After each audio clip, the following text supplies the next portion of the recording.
पूजा करने का मतलब ही क्या है अगर फल की आशा नहीं रखेंगे? अब मुझे समझ में आ रही है कि आशा नहीं रखने का है, प्यार से काम करने का है। क्योंकि अगर प्यार है तो आप सबको संभाल सकते हो, और आप संभालोगे तो आपको नहीं तो आपके समाज को या किसी और को उसका फल मिलेगा, और उसका फल बहुत ही मीठा होता है। यही मजा है।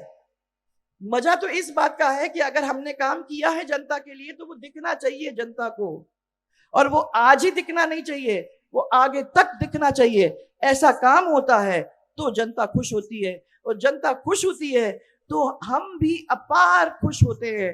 फिर आप लोग ये सोच रहे हैं कि मेरी रिफाइनरी कब होगी, रिफाइनरी कब होगी? 5 साल का चला है वो बीच का गैप, रिफाइनरी लग जाएगी, आप लोगों को उसका फायदा मिलेगा। मैं जब पहले बालोतरा में आती थी महाराज, तो मेरे को तो ऐसे ही सड़क और 2-4 मकान मिला करते थे, अब तो बड़ा शहर बन गया। जब मैं आई यहाँ तो मुझे ये बताया गया कि आपको भ्रमण करना पड़ेगा शहर के अंदर, रथों में बैठकर। महाराज जी आगे आगे चलेंगे, हम लोग सब पीछे पीछे चलेंगे उनके। मैंने सोचा कि कैसा भ्रमण होगा। उन्होंने कहा जल यात्रा है। शुरुआत हम जब करते हैं तो जल के ऊपर मंत्र अभिमंत्रित उसको करके ले जा करके हम चालू करते हैं। तो यही सोच को अपने दिमाग में लेकर हम एक बहुत बड़ी जल यात्रा निकालने वाले हैं। और इसमें सिर्फ पटेल समाज आंजना कल भी पटेल समाज का ही नहीं, परंतु इसके साथ साथ 36 के 36 को अलग अलग जगह पर सम्मान करेंगे महाराज जी का, और हम लोग उनके पीछे उनको देख भी सकेंगे।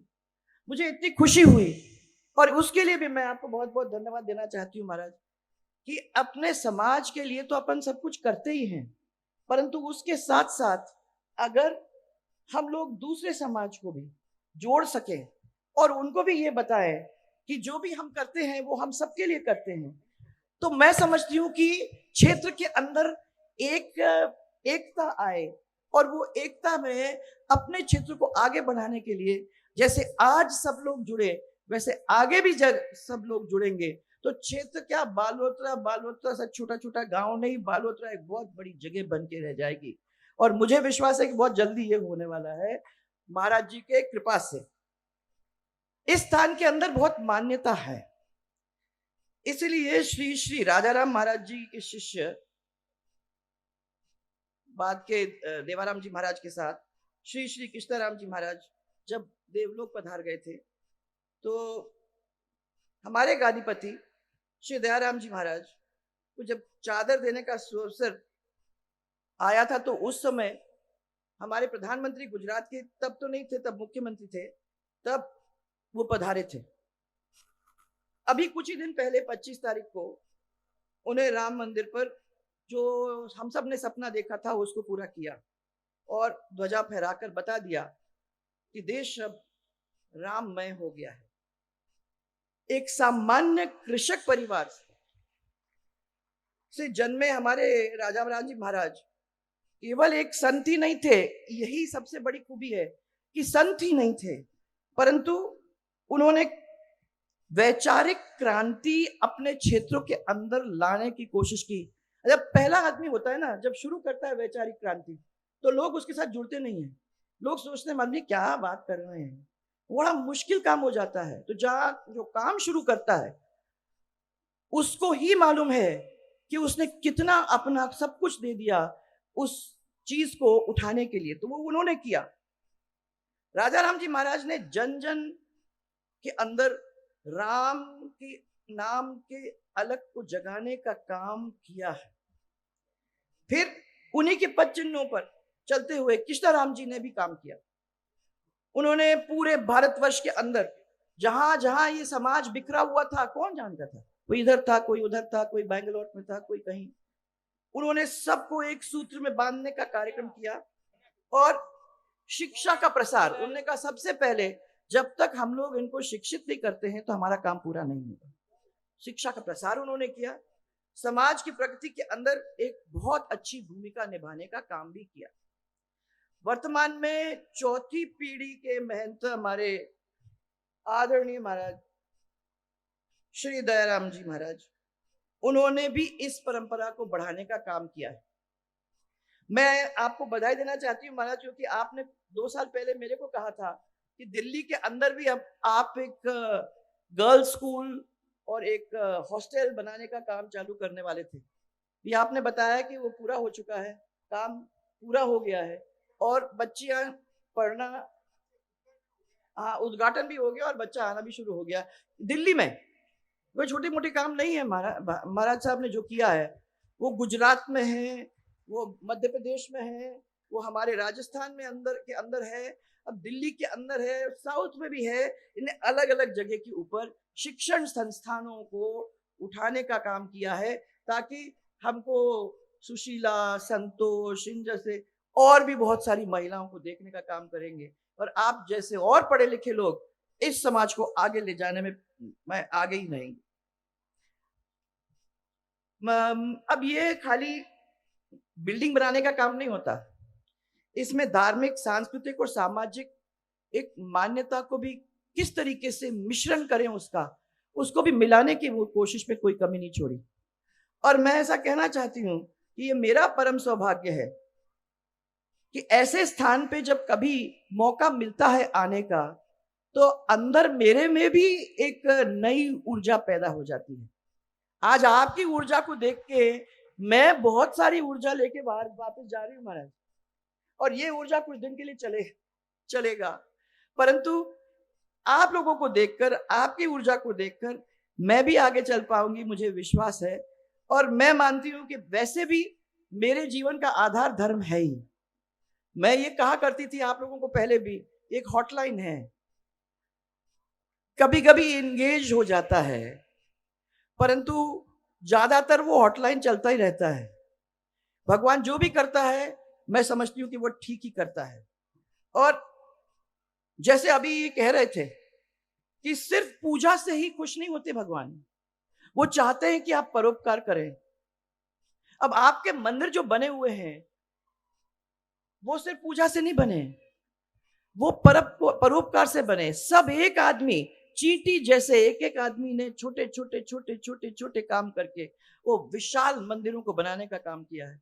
आज आपका नाम अगर पूरे देश के अंदर है तो वो इसी की वजह से है, क्योंकि आपके अंदर जो एकता है, जो महाराज की वजह से बनी है, वो जो एकता है, उस एकता को आप ले जाते हुए सब लोग, जब भी काम होता है, परोपकार का कहीं भी काम होता है और आप वहां हो तो आप उसको मदद करने में पीछे नहीं हटते हो। ये अपने आप में ही बहुत बड़ी चीज है।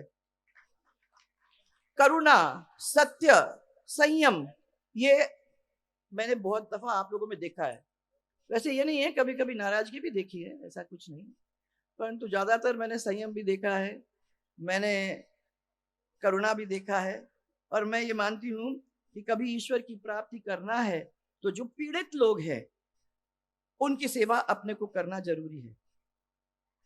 हम कभी कभी सोचते हैं कि हमने अच्छा काम किया है तो हमको उसका फल तुरंत ही मिल जाना चाहिए, पर मैं आपसे यही कहना चाहती हूं, निवेदन ही करना चाहूंगी कि फल की इच्छा मत रखो।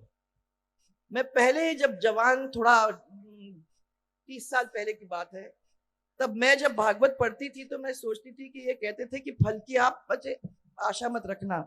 मैं सोचती थी कि पूजा करने का मतलब ही क्या है अगर फल की आशा नहीं रखेंगे। अब मुझे समझ में आ रही है कि आशा नहीं रखने का है, प्यार से काम करने का है, क्योंकि अगर प्यार है तो आप सबको संभाल सकते हो और आप संभालोगे तो आपको नहीं तो आपके समाज को या किसी और को उसका फल मिलेगा और उसका फल बहुत ही मीठा होता है। इसलिए सब्र के फल के लिए रुके रहो। आज क्षेत्र के विकास का काम चालू है। मैं धन्यवाद देना चाहती हूँ अमराराम जी कि आपने उन सब चीजों को याद किया जो हमने उस समय आप लोगों के कहने पे जमीन पे लाने की कोशिश की थी। और आज मैं यही कहना चाहती हूँ, जब देख रही थी उनको, कि चाहे वो आपके मीठे पानी की उम्मेद सागर ढाबा कल्याणपुर जल परियोजना हो या मीठा पानी पोखरण फलसूंद का हो, जो मैं चाहती थी वो नहीं हुआ। मैं चाहती थी कि जब मैं सरकार छोड़ के गई थी तो 7 साल के अंदर जो बिल्कुल टेल पे लोग थे उन तक पानी पहुंचना चाहिए था, तो 5 साल कांग्रेस के निकल गए और हम लोग उसको वहां तक नहीं पहुंचा सके। वो मेरे दिल के अंदर थोड़ी सी टीस है। बालोतरा शहर के अंदर ट्रैफिक का निजात के लिए आप ओवरब्रिज बना लिए, तो उससे थोड़ा सा आप लोगों को फायदा हुआ है। बालोतरा के अंदर 200 बेड का जो अस्पताल बना है, उसका भी आपको फायदा मिला है। मंडली से कल्याणपुर सिवाना तक जो स्टेट हाईवे है, वो उसका भी निर्माण हुआ, वो भी अच्छा है। और फालूदी से बालोतरा राम जी का गोल, वो मेगा हाईवे। अब इसके बारे में महाराज मैं आपको बताना चाहती हूँ, ये मेगा हाईवे बना महाराज 2003 और 2008 के बीच में। अब मैं इनसे पूछ लो आप महाराज, मैं उस रास्ते पे अभी चल के भी आ रही हूँ। 5 साल कांग्रेस के अंदर अगर कोई रास्ता बनता था तो वो टूट के खत्म हो जाता था।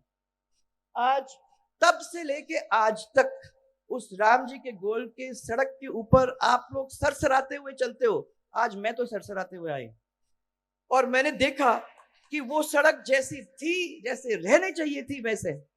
यही मजा है। मजा तो इस बात का है कि अगर हमने काम किया है जनता के लिए तो वो दिखना चाहिए जनता को, और वो आज ही दिखना नहीं चाहिए, वो आगे तक दिखना चाहिए। ऐसा काम होता है तो जनता खुश होती है, और जनता खुश होती है तो हम भी अपार खुश होते हैं, क्योंकि आपका प्यार जब मिलता है भाइयों, उससे अमूल्य और कोई चीज ही नहीं है। मैं कहती हूं कोई महल नहीं, कोई जमीन नहीं, कोई जेवरात नहीं, ये कोई चीज नहीं। महाराज का आशीर्वाद, आप लोगों का प्यार अगर वो हो जाता है और हम लोग मिलकर काम करते हैं तो क्षेत्र को बदलने में समय नहीं लगता है। सो इसीलिए मैं आपको ये कहना चाहती हूं, जो आप लोग ये सोच रहे हैं कि मेरी रिफाइनरी कब होगी, रिफाइनरी कब होगी, 5 साल का चला है वो बीच का गैप। रिफाइनरी लग जाएगी, आप लोगों को उसका फायदा मिलेगा। मैं जब पहले बालोतरा में आती थी महाराज, तो मेरे को तो ऐसे ही सड़क और 2-4 मकान मिला करते थे। अब तो बड़ा शहर बन गया। क्यों भाई? बड़ा शहर बन गया अब तो आप लोग हमको कहोगे आओ, एक तो होटल भी बन गए महाराज। मैं रास्ते में होटल में रहती हूँ, मैंने कभी देखा ही नहीं ऐसा।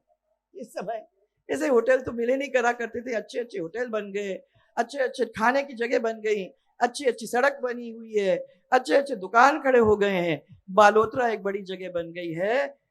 और मैं आदर के साथ आपके चरणों में सिर्फ इतना ही कहना चाहूंगी महाराज, कि आज के इस प्राण प्रतिष्ठा के अंदर जो मेरे को बुलाया आपने, जो मेरे को आपने लगातार आशीर्वाद दिया, जो ये संत महात्मा और सबका आशीर्वाद मुझे मिला है, और सबसे बड़ी बात महाराज, जो ये यहाँ बैठे हुए और यहाँ बैठी हुई माताएं, बहनें और भाइयों और सब लोगों ने जितना गले से लगाकर आज प्रेम दिया है, मैं तो उसको बहुत दिनों तक भूल नहीं सकूंगी। ये अमराराम मुझे कहते हैं कि आपने थोड़ा सा टाइम निकाल के दिया। ऐसा प्यार मिलेगा ना अमराराम जी, तो बार बार आती रहूंगी, मुझे आप बताने की जरूरत ही नहीं है। इस सबको मेरा बहुत सारा प्यार, बहुत सारा प्यार, और मेरा बहुत बहुत आपको धन्यवाद।